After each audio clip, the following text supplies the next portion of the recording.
안녕하십니까, 문길성 강사입니다. 사업가 대표와 공감대 형성하기 근본 주제는 제가 오프라인 강의를 하다 보면 많은 수강생분들이 마지막으로 이렇게 질문합니다.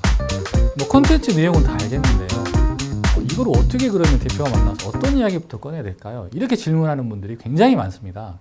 결국에는 밥상은 차려져 있는데 여기에 어떤 소스를 붓고 어떻게 비벼야 되고 뭐부터 먹어야 되죠? 라는 질문인 거죠. 네, 그래서 한번 제가 좀 쉽게 한번 이런 내용에 대해서 이야기하고자 근본 주제를 선정하게 됐습니다. 학습 목표로는 사업가 대표에게 무슨 말을 처음에 어떻게 시작한자, 이런 부분들에 대해서 스킬에 대해서 한번 알아보고요. 대표님의 고민을 알게 되면 훨씬 더 대화가 쉽다, 공감대도 형성할 수 있다, 이런 부분 말씀을 드리고 싶고요. 공감대를 형성하는 게 곧 대화의 시작이다, 이렇게 말씀을 드리고 싶습니다. 왜냐하면 우리가 남녀가 이제 처음 소개팅을 하게 되면 기본적으로 효과적인 질문을 던져야 되는데, 그 질문은 뭐냐면 공통된 관심사, 예를 들면 취미라든가 이런 것들에 대해서 먼저 질문하는 거예요. 그래서 공통된 관심사가 나오면 거기에 대해서 계속 이야기하다 보면 어떻게 돼요? 어느 순간에 친밀해지죠. 네. 그래서 공감대 형성, 공통된 관심사의 형성에 대한 부분들이 굉장히 중요합니다. 그렇기 때문에 이 중요한 부분에 대해서 우리가 알아볼 필요가 있고요.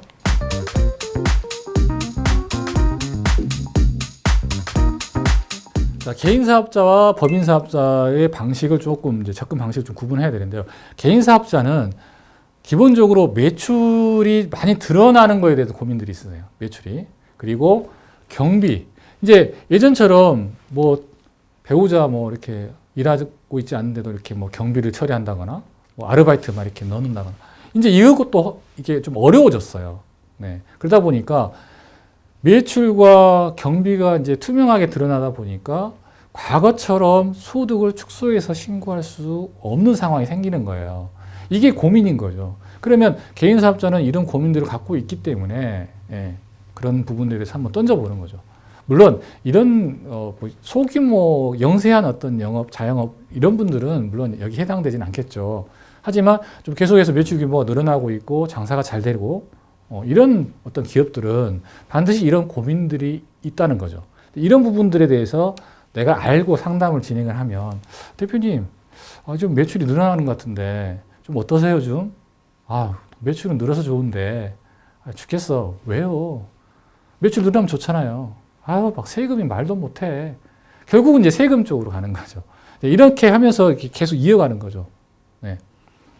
그리고 이제 법인 사업자는 이제 출구 전략이라든가 또 재무적 고민들이 많습니다. 이런 재무적 고민들이 뭔지를 알아야 여러분들이 효과적인 질문을 던지고 그 질문을 통해서 계속해서 상담을 이어갈 수가 있는 겁니다. 그리고 소개받은 고객이 사업자라면 반드시 이제 명함이 없으면 사업체명, 상호명이죠. 그리고 대표자님 성함, 주소, 이 정도만 아시면 내가 먼저 찾아볼 수가 있어요. 이런 부분도 한번 여러분들이 아실 필요가 있는 거죠. 자, 개인 사업자의 고민은 매출 파악에 대한 시스템이 과세관청에서 굉장히 강화되고 있어요. 그래서 웬만한 건 다 이제는 다 찾아냅니다. 그런 것들이 뭐가 있죠? 매출에 대한 파악이 시스템이 전자세금 계산서라든가 현금 영수증 의무 발급이라든가 그 다음에 직장인들 카드 세액 공제라든가 이런 것들을 통해서 자영업자, 개인 사업자들에 대해서 매출을 다 파악을 하는 거죠. 그리고 과세관청에 이제 미신고 소득을 파악하는 것들이 있는데요. 시스템이 뭐가 있어요? PCI 시스템이 있죠. 자산이 5년 동안 10억이 형성됐는데 그동안 신고한 게 3억이고 소비한 게 2억이에요. 그러면 아무리 봐도 안 맞잖아요. 그죠? 그렇기 때문에 이런 부분들이 이 차액이 너 미신고했구나. 세무조사. 이렇게 되거든요. 그래서 내가 신고를 안 했다 그래서 통장에 돈을 넣어놓거나 부동산을 사거나 이래버리면 다 들통나는 거예요. 그래서 돈 많이 버시는 분들, 특히 현금 매출 누락하시는 분들은 집안 베란다에다가 이렇게 사과 박스에 넣는다거나 아궁이에 넣는다거나 별의별 사태가 많이 발생이 되죠. 그렇기 때문에 이런 부분들에 대한 고민들이 있거든요. 이런 부분들에서 우리가 효과적인 질문을 던지면서, 고객님 혹시 지금 카드 매출 굉장히 좀 많던데 고객님 어떠세요? 우리 거의 95% 이상이 다 카드예요. 이렇게 나오거든요. 그러면 이렇게 투명하게 갈 수밖에 없는데, 고객님 이렇게 법인 전환 생각 안 하세요? 아니면 좀 합법적인 좀 절세 좀 필요하지 않으세요? 좀 비과세가 필요하지 않으세요? 뭐 이런 것들 쭉 이야기하는 거죠. 네. 그래서 공감대를 형성할 필요가 있고요. 뭐 물론 릴렉스도 필요합니다. 릴렉스는 뭐 가셔서 기본적으로 이제 사무실을 보고 사무실에 대한 이제 토크를 하는 거죠. 아, 그림이 걸렸다. 그림이 너무 좋네요. 골프 클럽이 있다. 아, 골프는 얼마 정도 치세요? 뭐 싱글이세요? 뭐 이 정도? 아니면 뭐 인증서가 있다. 뭐 인증서가 있는데 이게 어떻게 개발하신 거예요? 뭐 이런 것들. 공감대를 형성할 수 있는 것들을 질문을 하면서 릴렉스를 하고요. 그건 한계가 있잖아요. 하지만 실질적인 고민에 대한 이야기를 던지면 굉장히 심각해집니다. 그리고 고객님께서 계속해서 상담을 이어갈 수가 있거든요. 자, 그 다음에 이제 세 번째로는 내부 고발인데요. 뭐, 친동생이 뭐 신고하는 경우도 있고요. 정말 별의별 사태가 많습니다. 네. 그렇기 때문에 여러분들 특히 자금 관리하는 분들, 이런 분들은 관리를 잘 하셔야 돼요. 네. 그리고 웬만하면 장부 같은 거 이런 것들은 네. 본인이 관리를 하셔야 됩니다. 본인이. 네. 그리고 이제 성실신고 확인제도 후폭풍이 있는데요. 성실신고 확인제도가 다행히 내년도에 추가적으로 강화될 예정이었습니다만 조금 네, 유지가 되는 걸로 바뀌었어요. 그래서 그렇지만 성실신고 확인제도 때문에 많은 개인사업자들이 법인전을 하고 있어요. 그래서 법인전을 할 때 여러분들이 합법적인 태도에 의해서 절세할 수 있는 플랜을 제안을 해주면 되죠. 특히나 어떤 영업권 평가라든가 이런 부분을 통해서 합법적인 절세를 제한할 수 있는 거잖아요. 그죠? 자, 법인 사업자는 크게 이 네 가지 보험중 에서 벗어나지 않습니다. 주임종 단기대여금, 즉 가지급금이죠. 가지급금. 재무제표상으로는 주임종 단기대여금으로 많이 쓰여져 있어요. 가지급 말 그대로 회사 돈을 빌려간 겁니다. 언젠간 갚아야 되는데 갚기 전까지는 이자를 상환해야 돼요. 이자는 또 법인의 이익이 되기 때문에 또 법인세에 늘어나죠. 안 좋은 거 투성이에요. 가지급금은. 그러니까 이제 이렇게 이야기하는 거예요. 대표님, 혹시 대표님은 가지금 없으세요? 네. 건설업종은 거의 뭐 90%가 다 가지금이 다 있죠. 그러니까 이런 부분들을 좀 질문을 하면서 고객님의 고민을 좀 들어주는 거죠. 다행히 우리는 가지금이 없어. 아, 그러세요? 너무 좋으시겠다. 근데 혹시 미처분 이익잉여금은 없으세요? 그게 뭔데?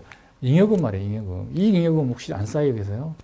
자, 잉여금 같은 경우에는 가공된 잉여금일 수도 있거든요. 그래서 이 잉여금이 너무 많이 쌓여도 의심을 합니다. 세무조사에서는. 그렇기 때문에 이 잉여금에 대한 부분에 대해서도 좀 던져서 질문을 하는 거죠.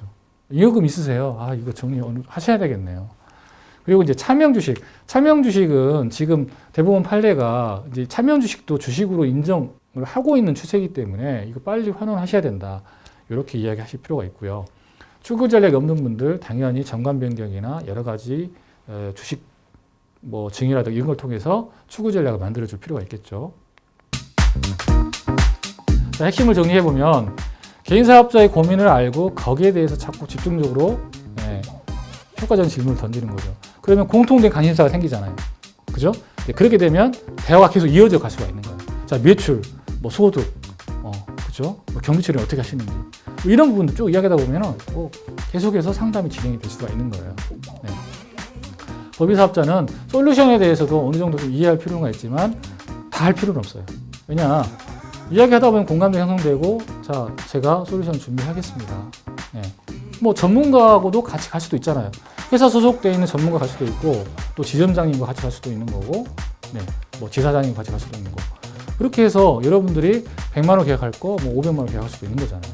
그래서 여러분들 사이즈의 폭을 훨씬 더 넓힐 수 있다. 자, 명심할 것은 공감대를 형성하고 그 공감대를 집중적으로 공통관심사를 만들어서 대화를 계속 이어가면 사업자와 대화하는 건 그렇게 어렵지 않거든요. 네, 그렇게 진행하시면 여러분들한테 큰 도움이 되리라 믿습니다.